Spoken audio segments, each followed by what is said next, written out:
2400 રૂપિયાની કેટલા દિવસે રિઝલ્ટ મળશે? 5 દી. તો ભાઈ 5 દિવસે રિઝલ્ટ નિંગલ પડી ગયો. દેખો 1 આ 2 અને આ ત્રીજું ડબલું કે ભાઈ આ હેહમૂર. તો ઓલા એગ્રાવાળા ભાઈ એમ કહી દીધું કે આ દવા છે ફૂટ એકનું હેહમૂર છે. એક તો આપણે લઈને આવ્યા છીએ એક એવી દવા આમ કાંધી ચડી છે. હલો યુટ્યુબ ફેમિલી, કેમ છો બધા? મજામાં ભગવાન મૂળી તો જો કે બધાને મજામાં જ રાખે. જય જવાન જય કિસાન ને દેશના શહીદના ચરણોમાં વંદન કરીને શરૂઆત કરી દીધી છે. નવા વ્લોગમાં તમારા બધાનું સ્વાગત છે. આપણે આવી ગયા છે વાડીએ અને ભાઈ અટાણે બફારો ને ગરમી છે ભાઈ. ઓલી અરાયું હોય ને આમ ચટકા ભરે છે, રહેવાતું નથી. અને જો આમ કાંધી ચડી છે. એ બાજુ વરસાદ ચાલુ હોય છે કદાચ, બાકી આ બાજુની સાઈડ ખુલ્લી છે. નારાયણ જે ઉગે એ બાજુ ખુલ્લી છે, બાકી અસ્ત થાય ત્યાંથી વાહ સુધી બધે કાંધી ચડી ગઈ છે. અને ભાઈ આપણે અલગ પ્રકારની દવા છટાઈ છે. હમણાં ત્યાં જઈને તમને બતાવું કેવું છે, શું છે, કંઈક અલગ જ છે એનું બધી.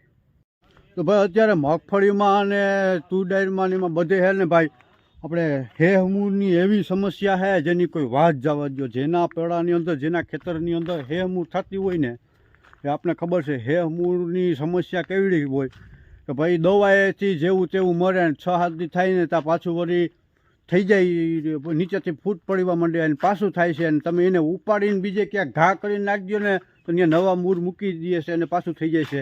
તો એના માટે આપણે એક જ બધાને ઉપયોગ કરવો પડે છે કે ભાઈ જે મજૂરથી નિંદામણ કરતા હોય ને હેહમૂરને નેદીને કાઢીને વાવણીયામાં નાખીને હેડે ઢીગલો કરવો પડે તો જ એની સમસ્યાનું સમાધાન છે.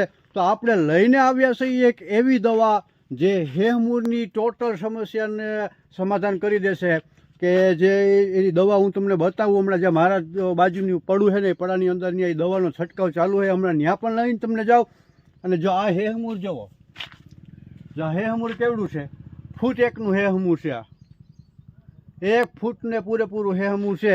આ હેહમૂર લઈને જ ભાઈ ગયો તો ત્યાં એગરાએ, તો એની એમ કીધું હતું કે ભાઈ આ હેહમૂર. તો ઓલા એગરાવાળા ભાઈ એમ કહી દીધું કે આ દવા આ છાંટી દો, 5 દી પછી રિઝલ્ટ. અને તમને બતાવું હમણાં એ દવા છે ને કઈ જોઈ લો. આ દવા છે, આની અંદર 3 ડબલા નીકળે, 1 આ 2 અને આ ત્રીજું ડબલું. આ ડબલું છે ને ભાઈ આપણે દ્રાવણ કરવું હતું ને એના માટે તોડી નાખ્યું. આગળ જે સ્પ્રે ચાલુ છે ને ત્યાં છે ડબલું. આ પહેલું ડબલું એ આ છે, આ બીજું ડબલું આમાં દેખાતું નથી એ આ છે, અને આ ત્રીજું ડબલું છે ને એ આગળ છે.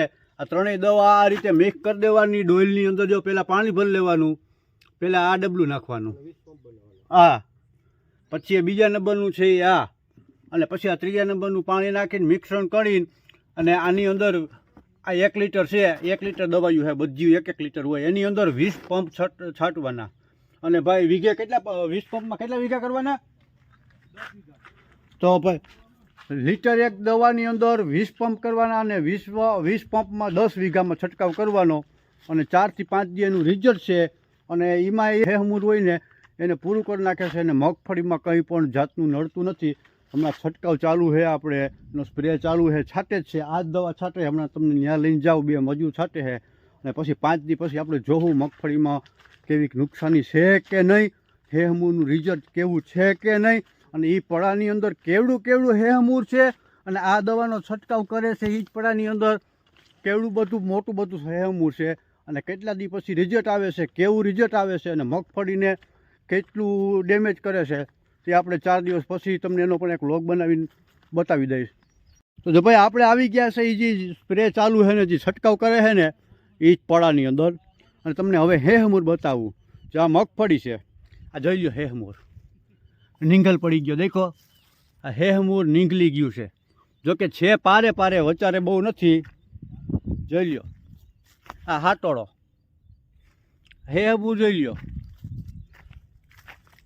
જો આમ આ જોઈ લો, હજી આગળ જાઉં તમને બતાવું. આ જુઓ હેહમૂર બધે આખા પડાની અંદર છે ને ભાઈ એવડું હેહમૂર છે. પારે છે, વચારે જ છે નહીં, બહુ હેહમૂર થઈ ગયું. આ હેહમૂર કાઢવા માટે છે ને ભાઈ ઓછામાં ઓછામાં આ 8 થી 9 વીઘા જગ્યા છે. આની અંદર ઓછામાં ઓછા 14 જણા જોઈએ. ત્યારે આ પારાનું હેહમૂર અને એ બાયણે કાઢવું પડે, હેઢે નાખવું પડે.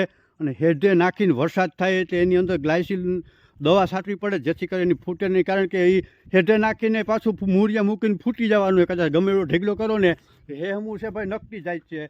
અને એના જે દોડવા થાય ને જે ડબલ્યુ થાય ને બી ખરે ને પાછું ખેતરમાં આવવાનું છે એટલે એ પાછું બધું મતલબ વગરનું થઈ જાય. એટલા માટે હે અમૂર પડામાંથી કાઢીને જો હેડે ઢેગલો કરો ને તો વરસાદ આવે એટલે એની માથે ગ્લાયસિલ દવા મારી દેવું. ગ્લાયસિલની અંદર ટૂંકમાં એક પંપ થતું હોય ને એક પંપની અંદર ઓછામાં ઓછું અડધો લીટર મીઠું નાખી દેવાનું, એક વાટકો ઉરિયા નાખી દેવાનું. એ છાંટી દો ને એટલે પૂરું વયું જાય. હવે તમને લઈને જાઉં ને બતાવે દવા છાંટે છે, કેવી ઘાટી છાંટે છે, કેટલી સ્પીડથી હાલે છે, 2 જણા છાંટે છે. જોઈ લો હાટોડો ભાઈ. આ ભાઈજી છે ને જો આ સ્પ્રે ચાલુ છે અત્યારે, પંપ દવાનો કુંડીએ ભરે છે. હમણાં એ ભાઈ પાસે લઈને આવ્યો. ભાઈ કેટલાનું આવ્યું તું દવા? 2400 રૂપિયાની. કેટલા દિવસે રિઝલ્ટ મળશે? 5 દિવસ.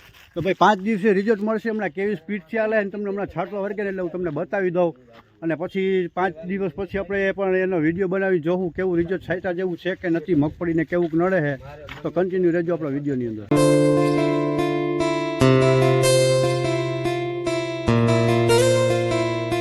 ભાઈ પંપ ભરી લીધો છે, 2 જણાનો છાંટવા જાય છે. કેવી સ્પીડમાં હાલે છે ને આપણે જોઈએ હમણાં. જો આટલી સ્પીડથી હાલવાનું છે તો એ છાંટા આવે છે. આ બાજુ વરસાદે પણ થઈ ગયો છે. એટલે ઉપાધિ ન હોય, આમાં સ્ટીકર ભેગું નાખેલું હોય એટલે 20-25 અડધો કલાક વહી જાય એટલે તો કંઈ બહુ તકલીફ પડે નહીં. જો આ રીતનું સ્ટેપ બાય ધીરે ધીરે હાલવાનું આટલી સ્પીડથી.